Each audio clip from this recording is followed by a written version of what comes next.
on, guys? Welcome to the Low Kick MMA Weekly Roundup. I'm your host, Ryan Galloway, here with Jordan Ellis. We've got a big card to recap today. UFC 264, headlined by Dustin Poirier and Conor McGregor. Jordan, it was a big event. What did you think of it? Overall, I thought the event was great. I think for the most part it lived up to expectation, but obviously it did go sour at the end. We had an unfortunate injury and also the co-main event didn't exactly live up to expectation. So the main two fights, let us down. But besides that, it was a really fun event. Lots of standout moments. But the ones we're going to be speaking about right now are the big ones. And let's get into them. Yeah, and we got to jump straight to the main event, obviously, and that leg break at the end there. I think a lot of people, I don't know if it's just Conor fans, are trying to come up with these reasons why Conor's leg break was a reason to have a rematch here. Fourth fight makes sense. But for me, I don't want to see this again. Dustin was dominating that first round. Conor had a few good moments. For the most part, Poirier dominated. And do you think there's any interest on your part in seeing a fourth fight, or do you think this is over now? I think you've kind of got to make it because there was no conclusive end. And I understand that Poirier was winning the round. It was a really big round. But Conor had his moments and also that, we've seen him come back from worse situations. I think he was in more trouble against Mendes. I think he had the worst round 2 against Khabib and then come out and won the third round. So I wouldn't totally write him off, despite the fact it was a pretty bad round for him. So I think we'll see the rematch down the road. I don't think it's going to be next for either guy. So I think Conor needs to go heal his leg up, come back and maybe get 1 or 2 wins, and by that time Dustin could be holding the belt or had lost to Charles Oliveira. So I think we'll see it. I do want to see it because it's who wants to finish a rivalry like that. There's no conclusive winner, and I'm sure Dustin feels that as well. It was an injury, and I'm sure he wants to put him away. So yeah, down the road, a fourth fight makes sense for me. And but yeah, down the road, I think Dustin needs to go on and actually get that belt now. He deserves it. He's done everything right, and it'll be such a shame if this fourth fight gets in the way of that. And like you said, it was only the first round. He could have come out in that second strong and maybe landed something big and put Dustin away. Who knows? As far as Conor's recovery on an injury that big, I think it was the tibia and fibia both snapped. I can't see him back in the cage for at least a year, right? And even then, is he still got interest in fighting MMA, or is he going to fight boxing where it doesn't matter about if his leg's a little jacked up, because in his position, who's he going to fight when he comes back if not Poirier or Diaz? You know what I mean? And if Poirier beats Oliveira and wins the belt, I think that there's not going to be much grounds for McGregor to get an immediate title shot. He's going to have to fight someone else. And is there any interest on his part in fighting someone like a Dariush or a Gaethje or a Chandler? I just don't think there is. No, I think there will be. If that's what he's got to do to get into that position, obviously they can't. If Dustin Poirier, and I think he's going to win the belt, if Dustin Poirier is holding that belt, he understands coming off of 2 losses, he's not going to get an immediate title shot. So I think potentially Tony Ferguson, if Tony Ferguson can get a win, there's a fight that could, potentially headline a card.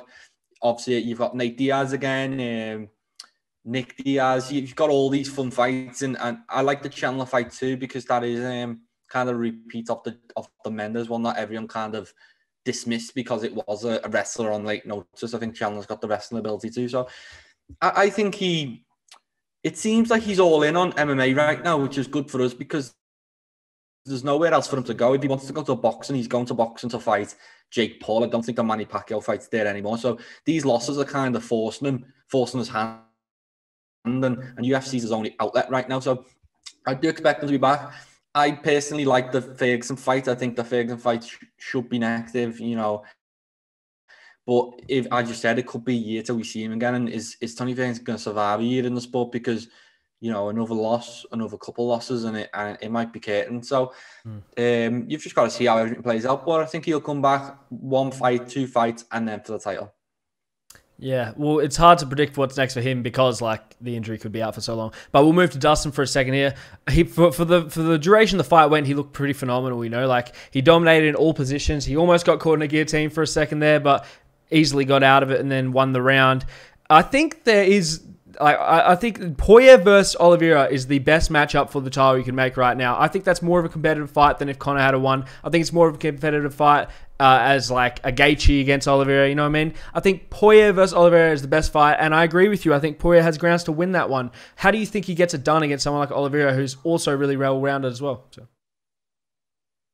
Yeah, I think Oliveira is going to struggle with the power of Poirier. For me, Poirier at this point in time is the best lightweight on the planet. He doesn't hold the belt, but his record recently shows that he is. I think it's 7-1 against all champions, former champions, besides Hooker, I think it was. So, yeah, he is the best, and Oliveira needs to beat him to solidify his championship status, and I just don't think he will. I think the power will be too much, and you know, he'll put him away pretty quickly, and then you move on to the other fights. The Gaethje rematch is epic. If Chandler can work his way back up, that's a fun one. Obviously, you've got the threat of Conor McGregor's always there. So, yeah, but flawless performance, but it was a one-round performance. And for me, the people all, you know, dismissing Conor McGregor, and I understand he's a divisive character and people hate him, and you know, they think he got his comeuppance, but these same people were calling for Belal Muhammad to get a rematch against, you know, Leon Edwards. It's you know, it is a bit of hypocrisy, and I know Conor McGregor and what he is. This is the reason why. But objectively, he's broke his leg. Of course, he's going to be wanting the rematch, and I don't think it's unjustified for him to be asking for it. But I, you know, as a MMA fan, as you know, making sense of this lightweight title picture, he does need a win before he can do that. And Dustin moves on. Dustin deserves everything he gets right now. Yeah, we'll move on from the main event and we'll go to the co-main event, which did disappoint a lot of people, myself included, but it answered some questions I had for how Thompson would go in a title fight against an Usman or someone like that. And obviously, Gilbert Burns won the fight. He out-wrestled him in every round. He took him down each round. But when it was on the feet, Thompson was quite dangerous. He landed that heel kick at one point in which he stumbled Burns for a second, but I think it was activity that really did Thompson in. He didn't have enough of an argument to win any of the rounds. I know he won one of them. I don't know which one they gave him, maybe the third. But yeah, he needed more activity on the feet if he wanted to win over those takedowns, which, all things granted, there wasn't much action when he got the takedown. Yeah, and that's the way it goes. If you're beating Wonderboy, it's hard to do it in, you know, truly exciting fashion. He's such a slippery character, and I picked him to win. I expected him to catch Burns coming in, but Burns was really smart. He did everything right, and it was a cautious fight. And once he got him to the floor, it was just keeping hold of him. There was no real desire to try and pour the pressure on and get the finish, because that leaves him vulnerable to the stand-up, and that's not what you want. So, yeah, brilliant win for Gilbert Burns. Obviously, Dana White said post-fight it weren't the most exciting fight, but it was a win over, you know, Stephen Thompson. It was a huge win, and Gilbert Burns is right back in the mix now. Obviously, I don't think that Usman fight is one we want to see anytime soon. But he can carry on racking up these big wins, and eventually he'll become undeniable. So, good win, big win. For me, I'm really impressed by Gilbert Burns. I didn't fancy him heading into this one, and he proved me wrong, and he showed that he's got what it takes to stay at the top of this weight class. Yeah, I didn't pick him going into this either, and I thought it would probably be a Thompson knockout here. Wasn't the case. And you know, a lot of people thought Thompson would win on points, which I did think that was a possibility, right? But there was no way, like, just watching how the fight actually played out, I don't know where I had this idea that Thompson was going to just dance around him for 3 rounds. Yeah, so good for Burns. Can't see him getting a title shot off that, no chance. He's going to have to fight either an Edwards or a Masvidal, or who else we got sitting around there? The winner of Chiesa and Luque. He's not going to fight Luque, obviously, this is his teammate. But if Chiesa wins that one, that could be a fight for him. He needs another one before he even talks about title contention. Maybe 2 or 3 before he gets a title shot. Who knows? Any last thoughts on that fight? We'll move on. No, totally agree. He's got a lot of work to do. Obviously, he had a brief moment against Usman, but besides that, he got absolutely mopped. So he needs these wins. You know, if he beats Leon Edwards, that would be a big one. And I don't think the Masvidal win holds as much weight now, but that would be a good one too. And as you said, Chiesa, if he comes through, but I think 2 or 3 more wins before he can work his way back up. But by then, you never know. Someone might have dethroned Usman, and then he can get a title shot sooner. Yeah, especially if it's Colby. Like, there's heat on that matchup a little bit. They've had a back and forth late in the past, so who knows? We'll see how that plays out. I think the best moment of this entire main card, the heavyweight fight between Tai Tuivasa and Greg Hardy. Everyone wanted to see Hardy get knocked out, and we finally got to see it. And what fashion it was. Hardy tagged Tai Tuivasa, his legs went out, and he just planted and threw hooks and put him away. What do you think of that one? Brilliant. And I think Tai Tuivasa, he stole the whole show, you know, with the two main fights being disappointing. He had the moment of the night, the walking out the Spice Girls, dancing, singing, clapping everyone's hands, goes in, picks up a massive knockout against someone who pretty much everyone in the MMA community hates anyway. Gets that big knockout, then walk out the stadiums, doing shoeies with people. I think someone put chili in one. It was just, you know, start to finish. It was a brilliant, you know, just everything about it was brilliant performance. And he's a potential star now. You know, we've seen all the people in attendance who probably didn't know who Tai Tuivasa was. I think it was something around 2 million pay-per-view buys.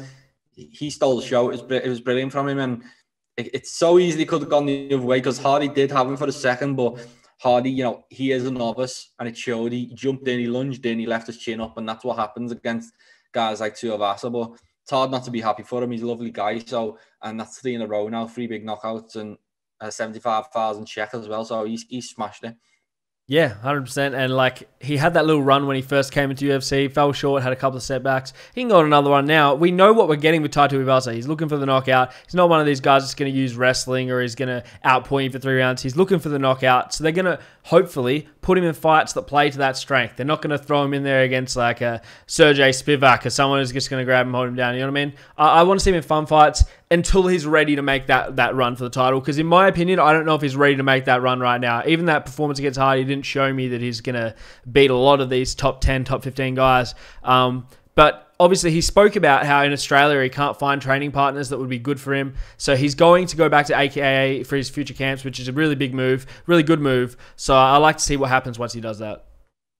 Yeah, and he's only 28 years old. So there's like, the sky's the limit. It's up to him, you know, and coming over to America and doing the work, I think will pay dividends. I agree with what you said. He's not ready, really. I don't think his last few wins are where, like, Harry Hunsucker, he was not UFC caliber. Stefan Struve was right, like he shouldn't have been fighting at that point. Stefan Struve and Greg Hardy is a novice, so these aren't, you know, like brilliant wins or anything like that. But it's impressive. He's got a bit of, you know, bit of fame from it, you know, if that's what you can say. I'm sure his follows have gone up this weekend, so there's a lot of momentum, and I'm sure the UFC will try and, you know, channel that into something good. And yeah, he honestly, the standout moment of the night was Tuivasa, and I couldn't be happy for him. It was brilliant, and I hope to see him work on the wrestling and eventually become a heavyweight contender. But in the meantime, as you say, we can just watch him in fun fights and have a laugh doing so. 100%. Women's bantamweights, Ariane Aldana took on Yana Kunitskaya. Aldana missed weight, but she made up for that missing weight with a pretty spectacular knockout, I thought. Something that I wasn't expecting. I didn't expect to finish in this fight, and I also thought Kunitskaya was going to be able to keep her at range and outpoint her. It wasn't the case. Aldana's boxing is pretty mint. What do you think? Yeah, I did fancy Aldana going in, and I think in this bantamweight division, although she didn't make the weight, this is what you've got to do. I think you've got to separate yourself from the crowd, and Pena did it by chatting and talking and calling out, but I think Aldana's going to have to do it with the fists, and she's such a talented boxer. She is, you know, pound for pound, probably one of the best boxers in MMA. She's that good, and it was a perfect shot.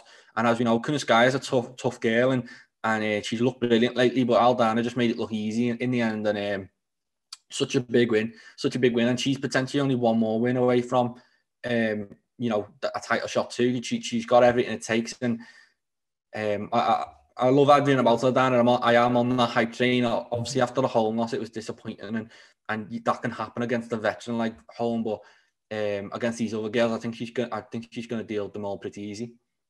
Yeah, I agree. And like, she's probably kicking herself she missed weight, because Dana was talking about giving her a bonus, but she couldn't claim it because missed weight. So maybe they give her something under the table, but who knows. We'll go on to the first fight of the main card. One a lot of people are excited for. Sean O'Malley taking on a debutant, Chris Moutinho, who had a pretty good showing for himself, all things considered. I guess you don't want to be the guy that's known for getting bashed and being durable, but hey, if you're going to come out here and fight someone who's meant to be a killer like O'Malley and survive almost the entire 3 rounds on like a short notice debut, that's a pretty impressive thing to do. What do you think?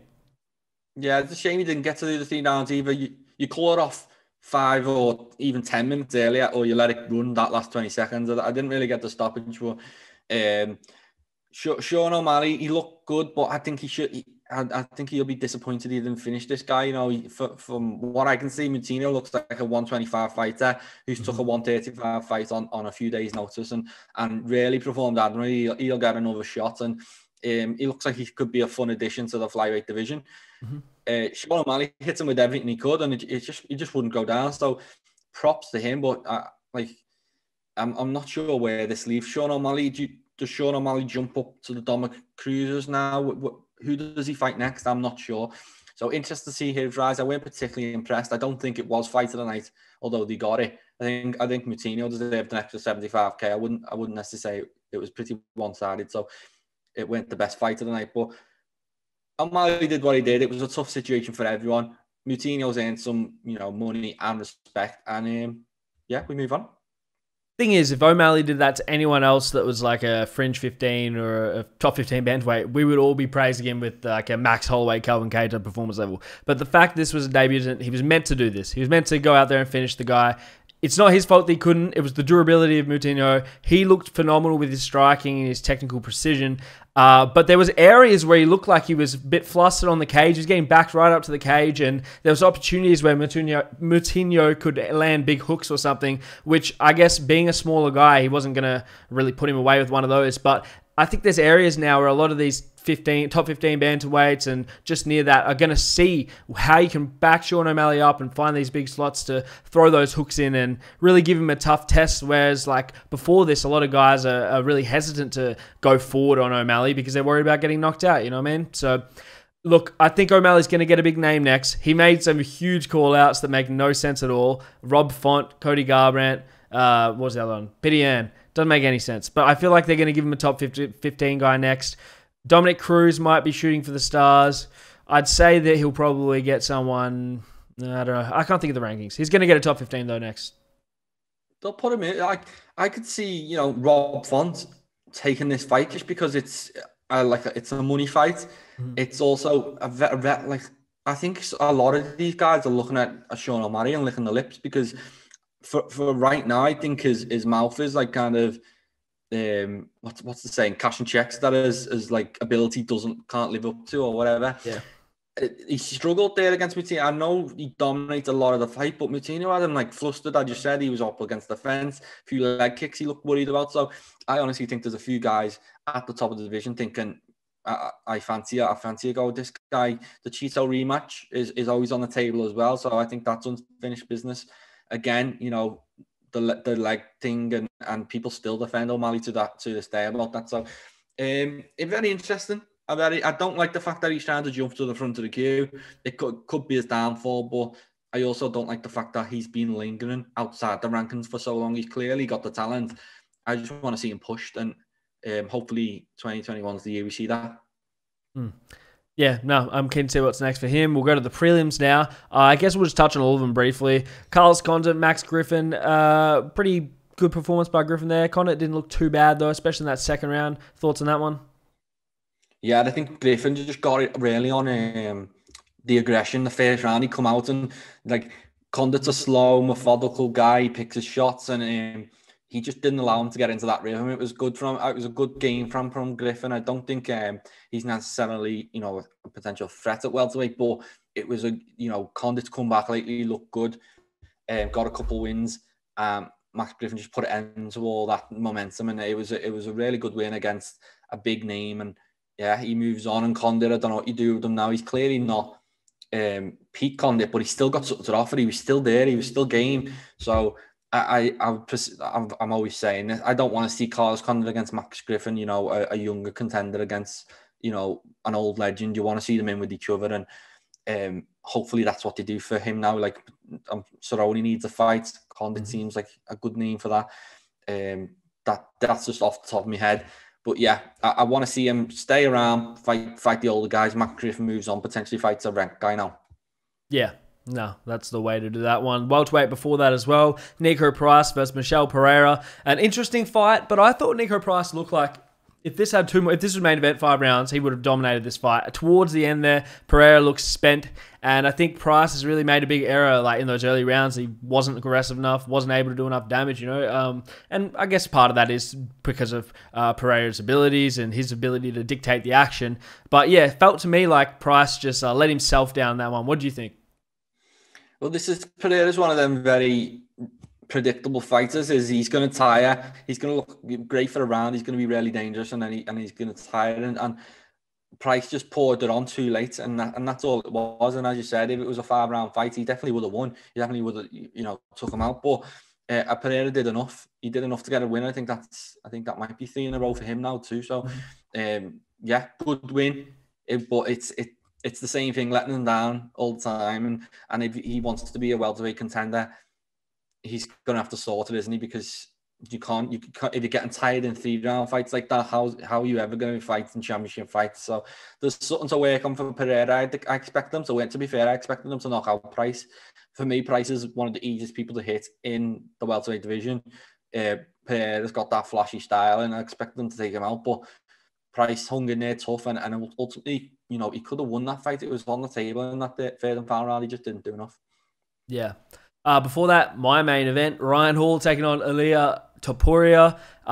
It did go how I thought it could have gone, not how I expected it to go, but I knew this was a possibility. I thought that Ryan Hall's style of rolling to the grappling situations, the big spinny kicks, I knew that at some point someone was going to engage him on the ground and put him out, and this was the fight where it happened. What do you think of that? Yeah, I didn't like this. It's MMA, I understand he's a BJJ specialist, but 35 in MMA rolls on the bounce, and he got what he deserved in the end, in my opinion. I think Ryan Hall he's one of the most hyped fighters for doing next to nothing in the UFC so far. So I'm glad to see Topuria actually, put a stamp on that victory, because in terms of casual fans and the ones who might have been tuning in for UFC 264, they're like, what the hell's going on here? So I was glad to see Topuria put him out, if I'm honest. I didn't like the, just because he can strike. We've seen him strike. He looked sensational against Elkins. So the disregard for it against Topuria just shows how highly he rates Topuria, I think. And I rate him just as high. I think he's probably the brightest prospect in MMA at the minute. I'm not high on him. I think he's brilliant. Yeah, he's quite good. I knew this would be a tough challenge for Hall either way. I didn't expect him to get a submission in this one. I thought maybe this would go the way of the Elkins fight, where he's able to stay on the outside and land kicks, but you could tell from the get-go his idea was to roll for a leg lock, and he wasn't even doing your traditional MMA roll. He's doing this little shoulder thing. It was quite interesting to look at, but wasn't working for him, and ultimately he paid the price for it. But I think we'll see a comeback for Hall. I still see him beating a lot of these guys because his style is so specific, and people know what he's going to do, but they can't stop it. Topuria is, if you look at his record, he's got he started off his career as a grappling specialist. So it wouldn't surprise me that he has the knowledge of what he has to do to get out of the way of these leg locks and how to engage in the ground without getting submitted, So I think Hall's going to come back. He's going to win a couple of fights, but always there's going to be people at the high level that are going to know your game plan when it's so specific like that. So I really think Hall is going to try and expand his style. I hope he's going to have some hands coming back. I did read on Instagram, he said he broke his hand in the first punch he threw in the fight. He wasn't saying that's why he lost, but he was saying that the first punch he threw on Topuria, he broke his hand. Not that it has anything to do with the loss, but that is something you gotta think about. Maybe that's why he was going for all these Imanari rolls, because he thought he couldn't stand there and strike. When something like that happens, you never know. Yeah, the rolls are so even as talented as he is, they're so high. There's no real payoff rate. How many of them is he going to land? I know he got one with BJ Penn, but besides that, I'm not sure it's a strategy to go up against all these top level guys. And I'd like to see him. So, if Ryan Hall's going to be an MMA fighter, I'd like to see him be active and actually fighting, but just not like that. I think it is MMA. He needs to mix it in, and but as you said, it might be an injury that caused that. But it was all very weird, and it's glad I'd like Topuria passed that test with flying colours. I had him bet, and then I just kept seeing the naysayers saying, "Can't believe Ryan Hall's such an outsider," blah blah blah, and then I ended up betting on Hall as well. So I let people get me head on that one, but I honestly, Topuria is the man. I think a featherweight that he is. For me, he's a bigger prospect than Khamzat. He's got everything, And I'm looking forward to seeing his rise because that's a brilliant win. And as we say, Ryan Hall's the boogeyman of that division. No one really wants to fight him. And Poirier just takes him out in one round. Yeah, 100%. And we'll move on to the last fight on the prelims, which was also a pretty impressive performance. Trevin Giles versus Dricus du Plessis, I believe it said, Plessis. South African guy, that's the one. He nailed that knockout in that one. Like, he couldn't have won that any better. What do you think? I'm a big fan. I like this guy. I think he looked a savage in his debut. And in this one, he looked great again. It was a brilliant knockout. But I think he's going to be in fun fights, all the way up this division. And I think he's got some work in terms of being a potential champion, but he's young enough. He's got all the talent, and I think we're going to have such a fun ride watching this guy go towards the top. And yeah, he did correct us on the mic, and I've already for it. Dricus du Plessis, so we'll get that down, I'm sure, the more we watch him. And sensational performance. I hope he got a bonus because he definitely deserved it. Yeah, he did. So, yeah, brilliant performance. And Trevin Giles is no easy touch. I think he might have been a favourite heading in. So, really good win. Absolutely. I'll throw it to you for these early prelims. If you want to speak about any of them, just touch on them. Well, Jennifer Maia, Jessica Eye was a really fun fight against. This is the strength of this card. I know it got some, bashing when it got announced, but this is a strong fight. Two of the top flyweight contenders on the early prelims, brilliant. Jennifer Maia, Jessica Eye, I think a lot of people thought the decision was pretty controversial, but I didn't. I think Jennifer Maia did enough.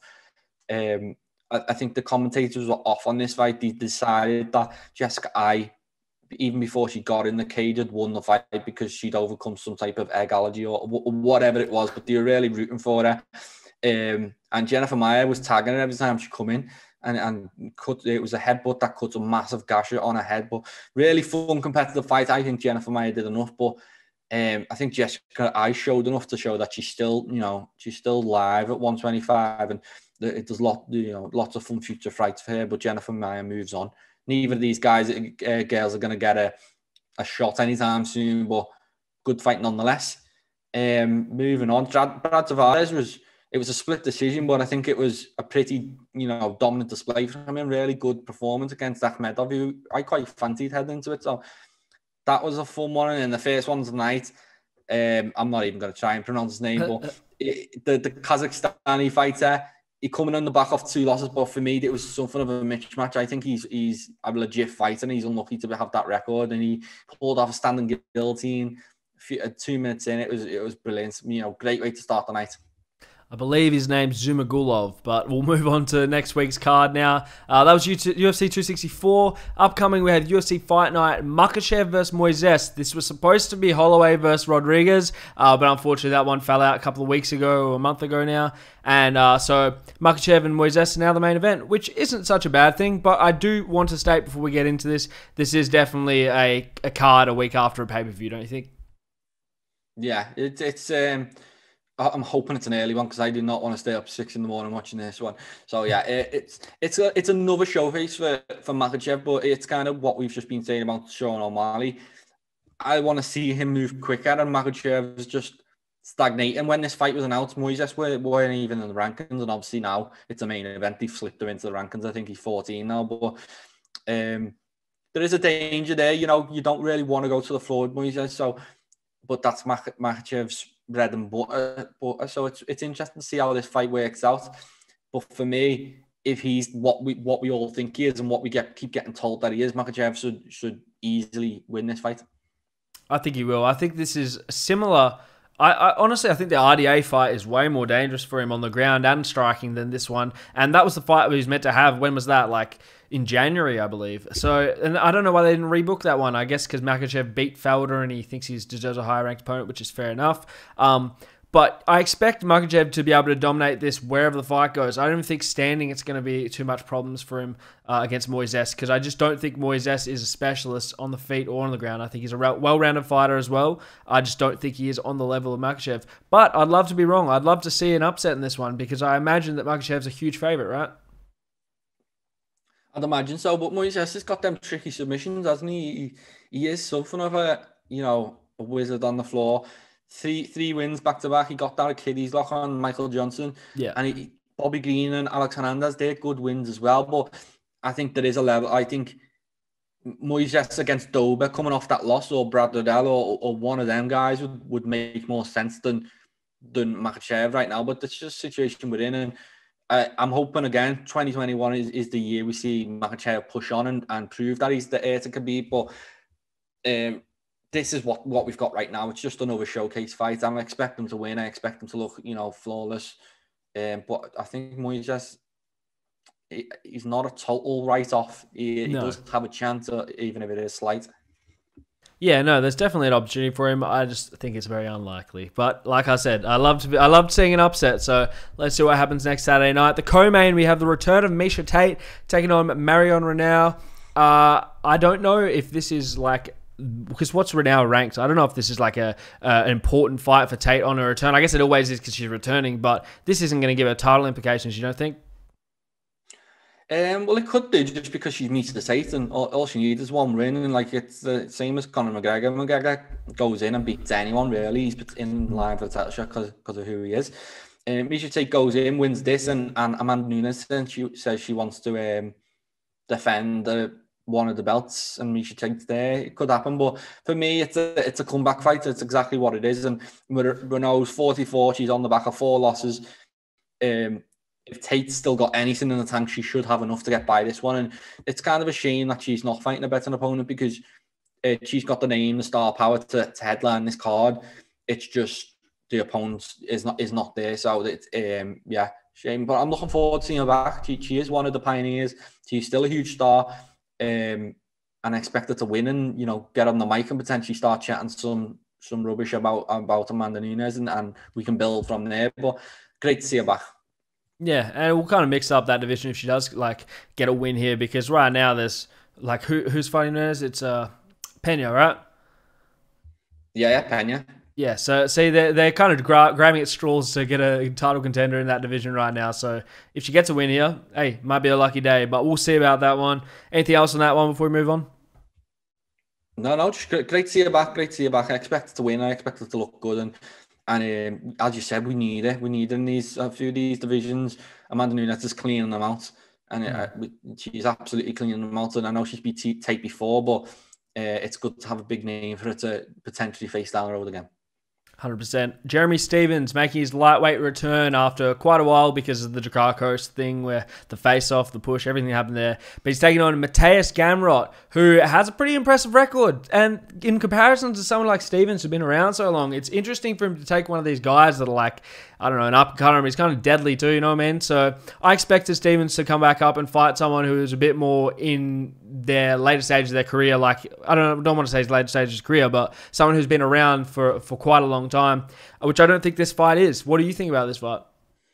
That's a tough fight. I think Gamrot is best safe trying to get this one to the floor and just not engaging with the strikes of Stephens. He's a dangerous guy, and on the feet he is very dangerous and he can put anyone out. But I think Gamrot's route to victory is to try and get this one to the mat. And yeah, I think Stephens made the right move, though, lightweight against after he's just, there's no route to that title at featherweight. It's just, is there a route at lightweight as well? So I'm sure we'll see if that power still holds up at lightweight against someone like Gamrot, who, as you said, he's looked good throughout his career. He was unlucky to lose his UFC debut, got back in the win column last time out. So excited for it. Good fight.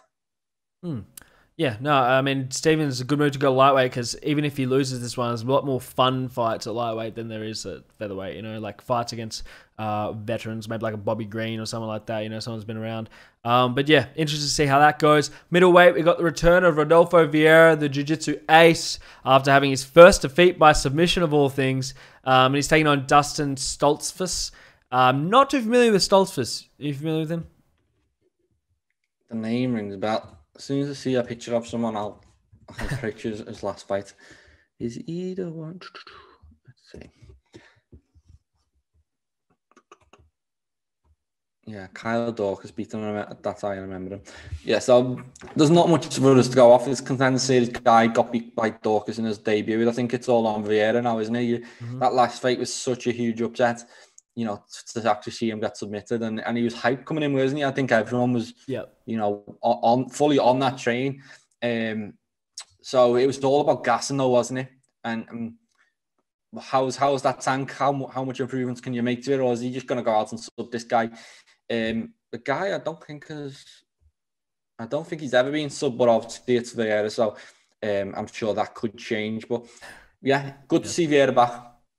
Yeah, if he wins, it's going to be a submission. He's not going to win a decision. He's not going to win on the feet. It's going to be a submission if he wins, which you'd expect him to, which I expect him to, but you never know. I don't know a lot about this Stoltzfus dude, so maybe he's a jiu-jitsu ace in his own right and he comes in there and is able to defend himself and keep it standing. But interested to see how that plays as well.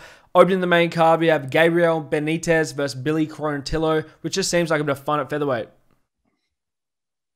Yeah, really fun fight this. I like both guys. I like Quarantillo. He's 100 miles an hour. He gets in wild exchanges and he has fun fights. And he lost his last one. Gavin Tucker just had a bit too much for him, all over really. And Gabriel Benitez, he was the guy who rocked Yusuf for a minute. Then he lost to Morales and beat Justin James last time out. So for me, if I'm making an early prediction for fight tonight, this might be it. I do like this one. And for me, it's also a flip of the coin. I don't know who's going to win.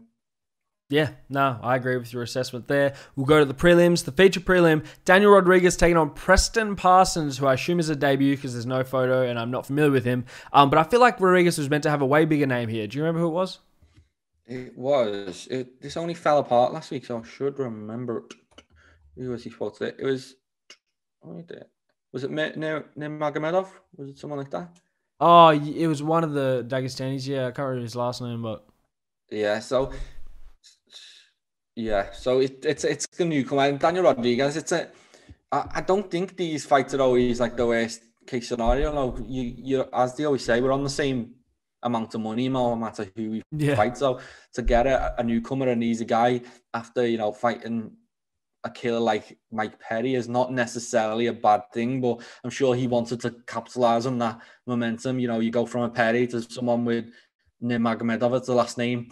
It's a good momentum builder, but he's always in fun fights, and I expect him to make it look easy in this one and move on to the next one, because I think by the end of 2021 he could be in the rankings and be competitive in them.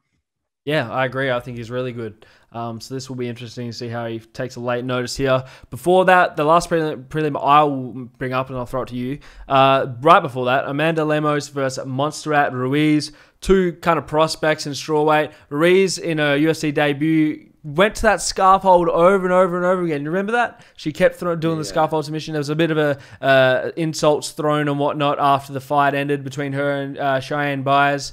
But yeah, interested to see if her game's changed at all, because you can do that for one fight and just put everyone in the scarf hold, but is that going to work again against Lemos, who's a pretty like, I don't know, a hot prospect herself, you know what I mean? So, I don't know. What do you think of this fight? I don't think a whole lot. I'm weighing particularly in, like, obviously we had the controversy after the fight, but the Cheyenne Byers fight, I wasn't impressed at all, really. It was a bit of a dud, and so Amanda Lemos, I think you'd have to fancy it. She's been in the UFC a bit longer doing work, but I wouldn't consider either of these girls like a threat at 115. I don't like, maybe if they go on and pick up some more wins, but there's work to be done. I think Lemos you'd have to fancy just because she's been in the UFC picking up, last 3 fights, 3 wins, TKO, submission, decision. She seems to have shown a lot of what she's got already, whereas, you say, we didn't see too much from Ruiz in that debut. Yeah, no, good assessment there. I'll throw it to you. Any more? No, I think this is a top heavy card. Like, the undercard is a lot of, Miles Johns is one of the names that stands out to I have some type of knowledge of. The rest of them, it's not stacked with names. As you said, this is the week after the pay-per-view. It's nice to see Makhachev in that main event. There's a few other fights that will be exciting to watch, but the undercard is not necessarily stacked with names that a lot of people will know, but I'm sure we'll have fun no matter what. And as I said, hopefully it's an early one. Yeah, and it's not, because I just looked at the time, so that's sad for you. But look, the week after we have Sandhagen versus Dillashaw, so we get made up for it straight after that one. We'll go to some news now. I'm just having a gaze of what there is. Before I find anything while I'm looking, just brainstorm some opponents for Conor McGregor on his return, because I thought about it like yesterday, and I was thinking like maybe a Max Holloway fight at lightweight would be a fun one. What do you think of that?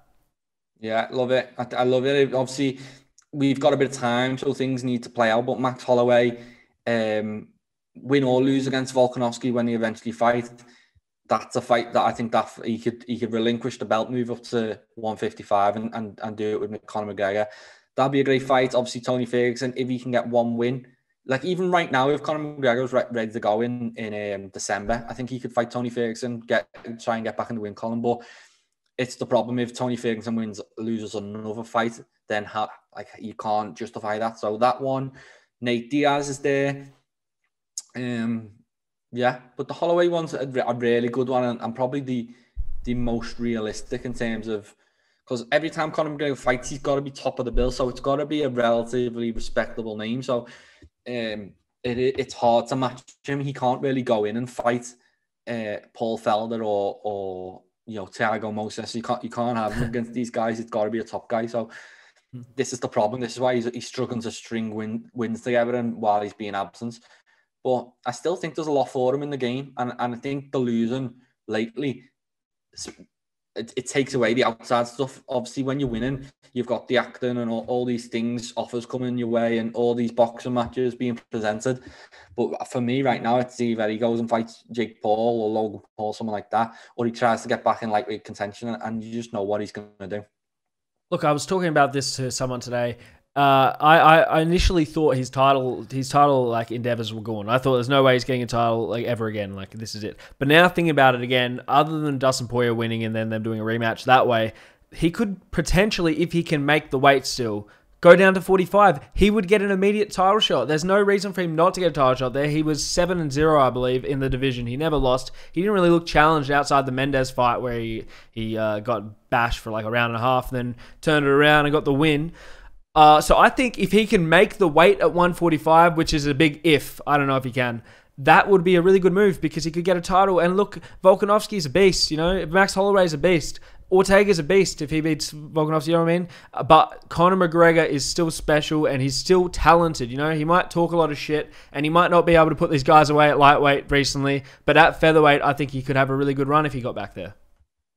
Yeah, I think featherweight would be ideal. It's just obviously he had such a tough time making that weight. It's been so long since he's been at that weight. So he's definitely not the biggest lightweight ever. And I do think having the fights at a higher weight class favours Dustin Poirier, who's been talking about going to welterweight lately. So I think I don't see it. I think it could be a good move, but as you said, I think it could also be a good move staying at lightweight and fighting someone like Max Holloway. So he might have at least some type of size advantage. I think he's 5'9", is he kind of? He's not a huge guy, but then he's kind of disrespectful to weight class. He doesn't seem to really matter about them. He doesn't obviously that's why he ended up getting that loss to Diaz, because he's just like on a whim. Okay, we'll go welterweight.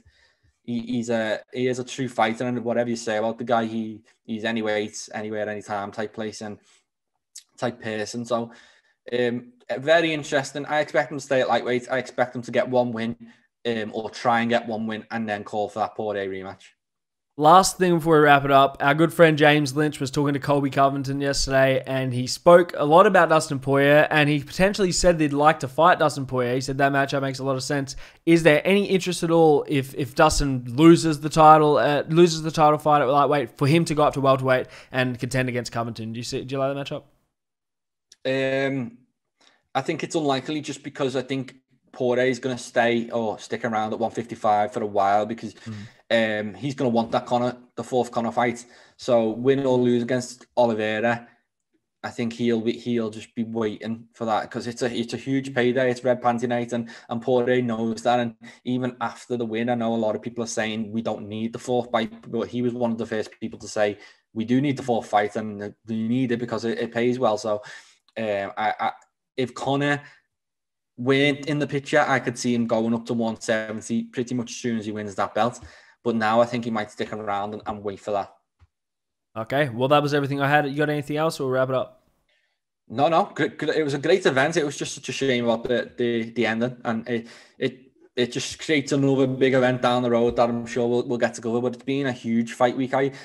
Just looking at the numbers on the site and the interactions we were getting, I expect it to break the the pay-per-view record. It didn't quite do that, but I think it's going to be the second biggest pay-per-view of all time. And it's really felt it this week. It's been a great event to cover. Shame about the ending. Yeah, but some great moments. Yeah, hopefully Conor recovers real quick and recovers fully, and we see him back in by the end of the year, which I don't expect, but early next year would be fine too. So that'll pretty much wrap that one up. Thanks for watching, guys, and we'll speak to you next week to recap the action from the Makhachev versus Moises card. Thanks, guys. Make sure to subscribe to the Low Kick MMA YouTube channel for all the latest news, event previews, and interviews with some of the biggest stars in MMA.